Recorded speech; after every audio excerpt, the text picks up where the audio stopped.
Assalamualaikum sahabat OKD Islami.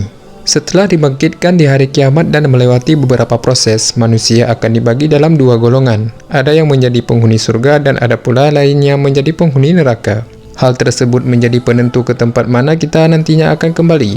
Maka haruslah kita mengimani keberadaan surga dan neraka. Di dalam kitab Tanbihul Ghafilin disebutkan bahwa Allah menciptakan api neraka melalui 3 proses. Yang pertama, Allah menciptakan api neraka itu berwarna merah seperti api yang ada di dunia ini. Lalu diciptakan menjadi warna putih seperti putihnya api dunia yang dapat melelehkan baja. Selanjutnya Allah menciptakan api neraka berwarna hitam dan sangat panas. Seperti dalam sebuah hadis yang diriwayatkan dari Abu Hurairah radhiyallahu anhu dari Nabi SAW bersabda, api neraka dinyalakan selama 1000 tahun sehingga api berwarna merah. Kemudian api dinyalakan 1000 tahun lagi sehingga apinya berwarna putih. Kemudian dinyalakan lagi selama 1000 tahun sehingga apinya berwarna hitam, yaitu hitam kelam seperti malam gelap gulita. Sungguh tidak mustahil jika kita pahami dari hadis tadi bahwa siksaan dari azab neraka memang sangat menyakitkan, berkali-kali lipat dari pedihnya api yang ada di dunia ini. Namun tahukah kita siapa sebenarnya manusia pertama menurut Rasulullah yang akan menjadi penghuni neraka? Simak ulasan lengkapnya hanya di channel OKD Islami. Agar tidak keliru, mohon ditonton sampai habis video ini. Insya Allah bermanfaat.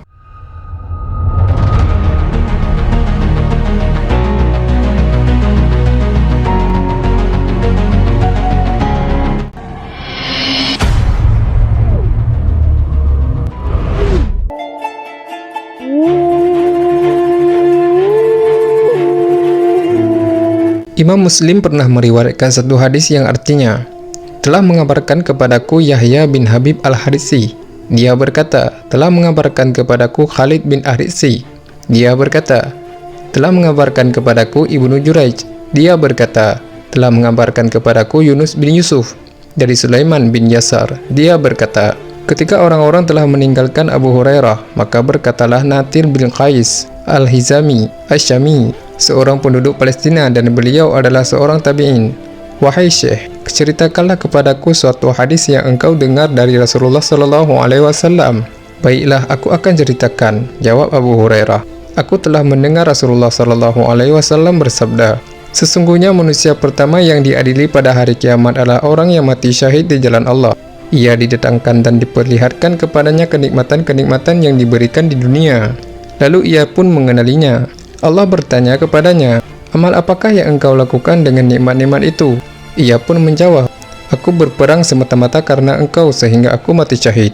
Allah berkata, engkau dusta. Engkau berperang supaya dikatakan seorang yang gagah berani. Memang demikianlah yang telah dikatakan tentang dirimu. Kemudian diperintahkan malaikat agar menyeret orang itu atas mukanya, lalu dilemparkan ke dalam neraka.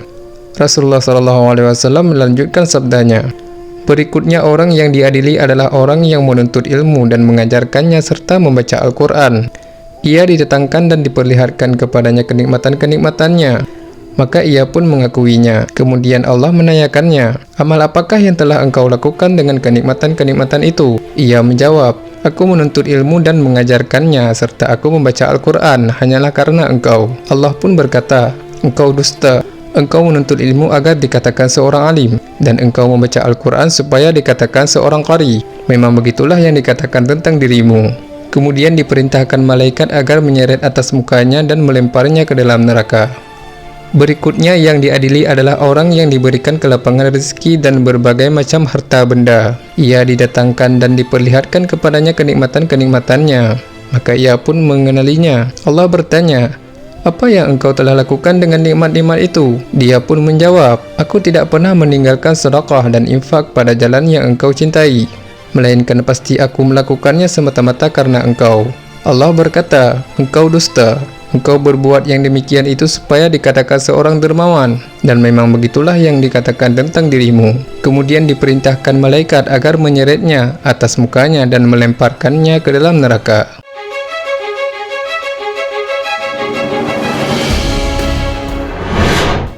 Dapat kita pahami bahwa suatu amalan karena dilandasi dengan sifat riya yang ada pada diri seseorang akan sia-sia dan dimasukkan ke neraka.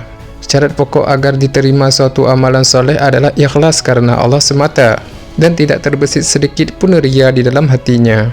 Allah Subhanahu wa Ta'ala berfirman di dalam Al-Quran surat Hud ayat 15-16 yang artinya, siapa yang menginginkan kehidupan dunia dan keindahannya, maka kami akan memberikan kepadanya sepenuhnya sebagai imbalan amalnya, tanpa sedikit pun dikurangi.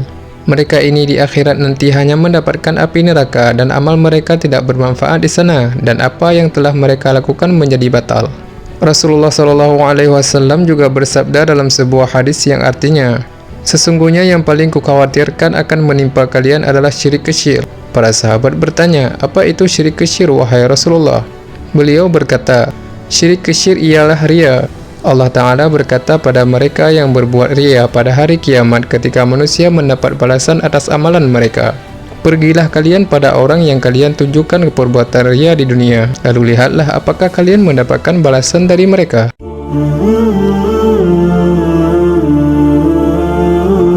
Jika sedikit sifat riya ada di dalam diri seseorang, ingatlah Allah akan mencampakkannya di hari akhirat.